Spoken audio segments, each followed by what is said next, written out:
Welcome to another episode of Evolve the Earth Talk Show Podcast. Today we're honored to welcome a man whose life story is a living piece of American history. He is also the author of Alcatraz number 1259. Please welcome Bill Baker. How you doing today, sir? I'm doing pretty good. Well, maybe not pretty, but I'm good. Why were you sent to Alcatraz? I came to Alcatraz for escaping from other prisons. Not Alcatraz, but other prisons. They sent me here. You know, they don't have to take you to court. I'm already in prison. They just put me on a train, shipped me here, and I'm here. What was going through your mind the first time you arrived at Alcatraz in 1957? Well, what was going through my mind actually was, I was 23 years old, and I was worried about, you hear rumors and stuff like that about different things, and some of them are true and some of them ain't true, but they put you in quarantine when they first get you to Alcatraz. They put you in a cell, and while they do tests on you and then process you for about a week, and then you go to the yard for the first time. And that's what I was wondering about when I go to the yard the first time. Am I going to have to fight or run? The day comes and they open the door and I walk down the steps. I'm worried. I'm looking over my shoulder. I'm pumped up too. Okay, yeah. You know what I mean? I got down to the yard. I'm looking around. They're walking the yard. They're laughing and playing. They're playing ball or playing cards. And they're up in the bleachers painting on pictures and stuff like that, playing guitars. And nobody paid no attention to me. Really? Nobody. They're doing their own thing, walking up and down, laughing. The first thought out of my dumb young mind was, these guys ain't so tough after all, are they? Wrong. It's just that these guys did not walk around pounding on their chests or talking out of the side of their mouth like Hollywood gangsters. You had nothing to fear from anyone here as long as you didn't get up in their chest and talk stupid. If you did that, you might be in serious trouble. At 23 years old, did you understand how much your life was about to change? Well, no, I did not. I did not even think about, at 23 years old, I'm looking to be a better criminal and not get caught so easily the next time, What made Alcatraz different from other prisons you have seen before? Alcatraz was a maximum security federal prison. The rules were entirely different than other prisons. Rules make a prison, not the physical part of it, but the rules. That's what makes a prison. Right. And so the rules were very strict here. You were locked in your cell most of the time. Other prisons, you were more free to get out and do things. You had no store here. You couldn't buy anything if you had all the money in the world. And talking about strict rules, you were locked in your cell about 16 hours a day. You had to work in order to get out of your cell. If you didn't work, you didn't get out of your cell, period. Wow. They didn't have the rules back then that said they had to give you an hour of recreation a day. They didn't have to give you nothing, and they didn't. So there were many other things, but we'll get to that as we go. What was a normal day like for inmates in Alcatraz? Well, first of all, they woke you up by playing a recording of a trumpet over the earphone system. Okay. And so what you heard first was a military equivalent of wake up. How long was that trumpet playing for? Just a minute maybe. Okay. Less than a minute. But you got up and you had to make sure you were clean shaven, that you were neat, and that you had a haircut, all those things. And you turned on the water and got like this and splashed it. And we had no hot water back then, just cold water in the cells. And so when you splashed that hot water from that water tower coming down into your cell, you woke up. Yeah. Okay, you woke up. That's when you woke up. How strict were the guards and prison rules on the island? The prison rules were very strict, and the guards enforced them according to the book. Now, the guards, I will say this, that they were professional, and I can deal with that because of dealing with a professional, you know what to expect, and you can deal with it. Now, most of them were fairly decent guards. Doesn't mean they loved us. I don't know what they thought about us, but they were acted decent. Did inmates form friendships or mostly keep to themselves? They formed friendships, but not gangs. There were no gangs in federal prison back then. No gangs at all. Everybody was on their own 2 feet. Friendships came just natural, and it wasn't something they chose, it just happened. How did living on Alcatraz affect you mentally and emotionally? Well, I'm not sure about that. I think I was already crazy when I got here. I don't think it could have made me crazy. Was there a moment during your time there that changed the way you looked at life? I don't think so. Not so much. There was a moment that came that I realized that I was a better criminal. I learned how to do counterfeit payroll checks here in Alcatraz, and that's what I did when I got out. I remember talking to Benny Rayburn. I said, I learned how, I learned. He said, who'd you learn from? I said, I learned from old Courtney Taylor. He said, but he got caught. I said, well, I won't make the same mistakes as he did. Okay. And I didn't. I made different ones. Referring to the 1962 escape, do you think they made it? I think it doesn't matter whether they made it or not. They would be dead now anyway. They were older than me, and anybody that's older than me is dead. But the impact they had on the prison system and on the Alcatraz in particular and on the whole scheme of things was greater than whether they lived or died. The impact was this. They caused the prison to be shut down. They caused the prisons to be transferred to a better place. They made changes up and down the line, and they created a great mystery which will probably never be solved. The impact was greater than whether they lived or died. The impact. You understand? Yeah, the impact. So, yes, they did make it. What do you think people today misunderstand about Alcatraz? Well, I think they misunderstand many things. First of all, this was a maximum security federal prison. You know, we were a bunch of hard-headed convicts ourselves. We came here from other prisons for breaking rules. That's why we came here. Right. We didn't stop here. Okay. You know, we came here for breaking rules, and we were used to this kind of life, and we could handle it, and we did handle it, and we lived here, you understand? Yeah, for sure. And when you live somewhere, you have hopes and dreams, and the same as anybody else. Yeah. You know, I can remember I wrote a book, and one of the chapters I said it was a lollipop morning. That's sort of out of place if you don't know. Right. We woke up every morning. We had hopes and dreams of the future and this and that, and just good things happened, and along with the bad. Yeah, balance. Sometimes it was good, and sometimes it was bad. They come in smaller packages, you understand? To a junkyard dog, a bone is pure heaven. But it was a good morning that morning, and I got a raise in the factory of about 10 cents a box of gloves for sewing gloves. Okay. You know, that's a pretty big deal. Yeah, that is. Now, there's no store to spend it in, but you know, you accumulate money in your account, and money is money. Yeah. I remember good things happen. I was waiting for a birthday card from my mother. Okay. You know, I'm waiting and hoping she would send one. And a buddy of mine, he came up to me with a homemade birthday card with 40 different signatures on it. Wow. And it was a pretty big deal to me. That must have been fun. The good and the bad. What was the first thing you did when you got out? How old are you? I'm 45. And you don't know that yet? I'm asking for the people out here that don't know. Oh, okay. Well, then, I'm sorry I can't answer that. If you could change anything in your past, what would it change? What would it be? What would you change? I would change the part about getting caught. That's the really bad part. Getting caught is like you're falling from a window. It ain't hitting the ground that hurts. I mean, it ain't falling that hurts. It's hitting the ground. That's about the same thing. Do you have a problem coming back to Alcatraz after having to serve so much time there? I do not. I'm having a lot of fun. I'm meeting people from all over the world, including you, and they're paying me a lot of money. What was it like coming back to Alcatraz years later as an author instead of an inmate? Well, the circumstances then were, should have been bad, but it wasn't. Okay.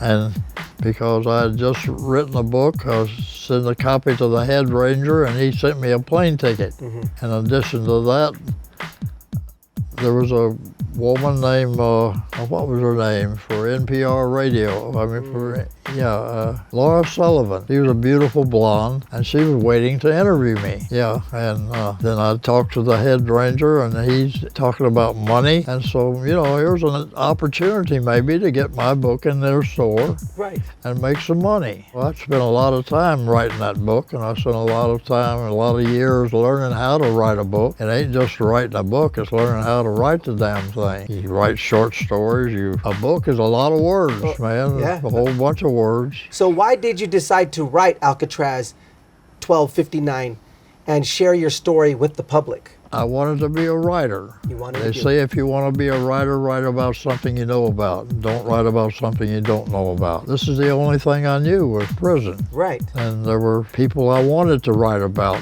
Forrest Tucker, Dick Bayless, the Birdman, people like that. They were pretty famous even back then, but they couldn't write, so they can't write it. I can write it if I learn how to write. Well, I'm going to write the story. That's the why. That is the why. Looking back now, what life lesson do you hope younger generations take from your story? Gosh, I don't know. I thought about that a lot, but I really don't know the answer to that question. Okay, it's all good. Do you have any advice for the kids? Well, yes, I do. Depending on how old they are. I have a lot of kids that come here and they all look as if I'm some kind of hero or something, Okay. And that makes me feel good. That makes me feel great. Yeah. But some of them go a little too far, you know what I mean? Like the young, about 12-year-old girl, I adore you. And, I say, wait a minute. I said, I appreciate that. I appreciate all you people coming to see me. It makes me feel so good. Yeah. And I get a lot of love, and I love that. Yeah.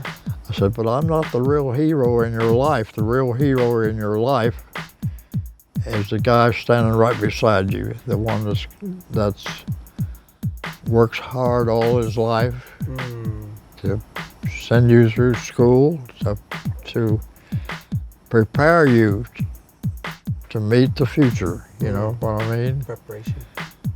And he's the guy that you want to adore. Adore, yeah. If you had one message for the world, what would it be? One message to the world. You mean now or back then? Let's do two. What would the message before? What would be your message to the world before?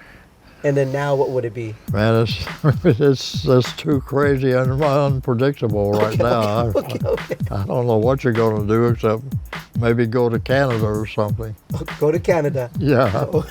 Bill, how old are you? I'm 93. 93. Yes. To what do you attribute your longevity? Longevity? Yes. I eat. How can we contact you, Bill?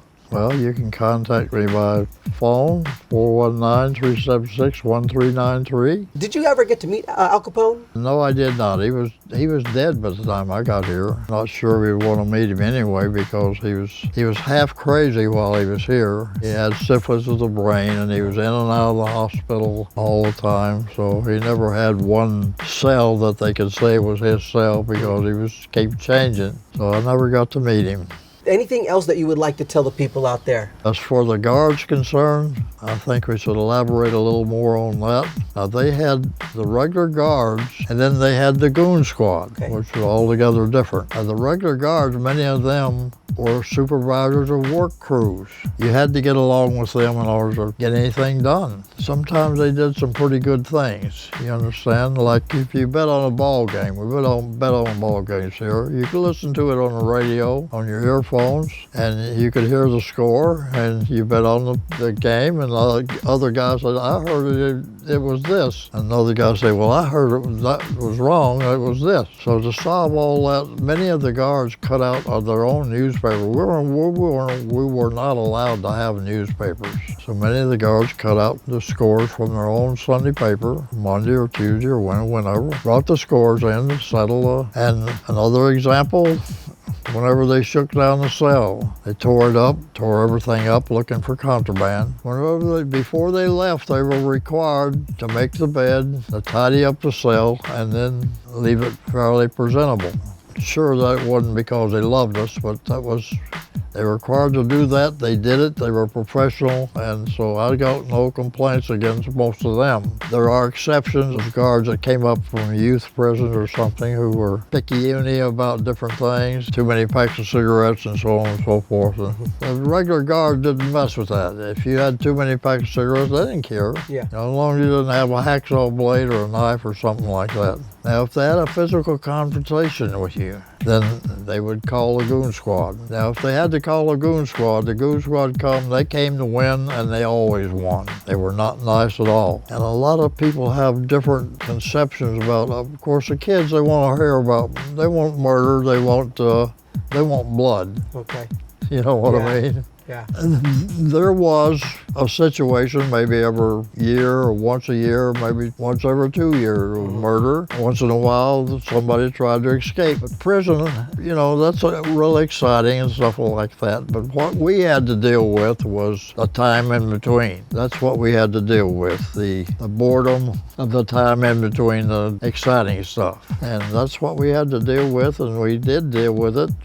But it was a job, you understand? It was a real job. So that's what prison is all about, is boredom. One word, boredom. You can't get around it, can't get away from it. That's where the friends came in. That's where we had to pop our nuts up and do the best we could with it. And we did.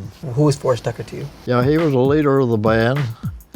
I met him shortly after I first got here, and I played the guitar a little bit. We had the worst band in the world. I mean, it was a terrible band. But Forrest Tucker, he led it. He was a cheerful guy most of the time. He liked to rob banks. The band room was the only place you could ever get together with a whole bunch of people without supervision, because they could not stand the music. They would unlock the door at the top of the step, going down to the shower room. The band room was down in the shower room. Right.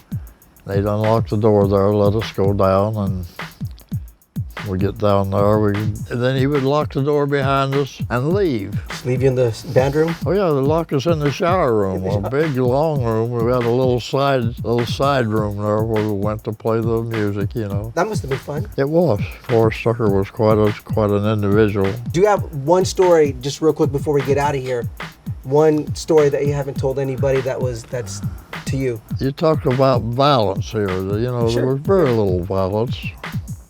Once in a while. The most dangerous person that ever walked this yard was named Simcoe, S-I-M-C-O-X. He killed a guy down in the shower room while I was here, cut him up with a knife. The guard threw a roll of toilet paper trying to break it up. Toilet paper? Yeah, wasn't about to get close to that knife. You know, eyewitness correctional officer testified against him in court, Simcoe. But Simcoe was the most dangerous man here, like I said, but he was also the most respectful kid that I ever met. And he looked like looked like a college student. Right. Did push-ups in his cell, standing on his head. Wow. In his cell, feet up in the air. I talked to him many times, played cards with him. But anyway, the jury over in San Francisco said not guilty. And if he did kill a guy, it must have been in self-defense to keep from being eaten alive or raped or no telling what. What was he doing in there with those monsters to begin with? Right. Because this was a perception of San Francisco, of the people in San Francisco back then. Right. We were the monsters. What was that kid doing in there with us? Right. Simcoe came back to prison. Everybody knew he was guilty, and the whole world knew he was guilty. They put him in the hole for about 2 years. 2 years? Wow. For about 2 years. They have a hole, and then they have second floor cells, which are bigger. They're for segregation. They're cells where they can keep you legally for a long period of time because they're much bigger. You can exercise in there, do anything you want. Okay. Kept him there for about 2 years, and he came back out, and remember when he came to the yard again? Simcoe's on the yard again. You could sort of feel him. You could see he had that presence about him that you could feel him. You just knew he was there. He was quite an interesting character. Well, anyway, this is Bill Baker. I'm William G. Baker. Now, on my signs, I have to put William Bill Baker because many people in Europe don't understand that Bill is short for William. I have them ask me, Is William your brother? No. It's me. I'll have to explain that, but I'm William Bill Baker. And I wrote a book, Alcatraz 1259, and it ain't a great book, but it's a good book. I've sold over 500,000 copies of it. I've signed over 500,000 copies of it. If you come out to the island, I'll be signing books 4 days a week. So please, anytime you get a chance, come on out and we will do the thing. Go ahead out there to Alcatraz and go check out Bill Baker and go get that book signed. And go visit him and take a picture and go say hello. I will sign your book. You Yep. can take a picture. You can ask questions. Any question you got, I can answer. You can bet on that. So go visit him on the at Alcatraz. Check him out. Yeah. Hey, and say hello. Thank you very much. You are tuned into Evolve the Earth Talk Show podcast. Like, follow, and subscribe on all platforms at ETE Talk Show. Leave a comment about any subjects you would like us to discuss or questions that we can answer during our show. Shout out to all the mass communication students and staff that participated in this episode's production. Thank you, world. Your time is highly appreciated.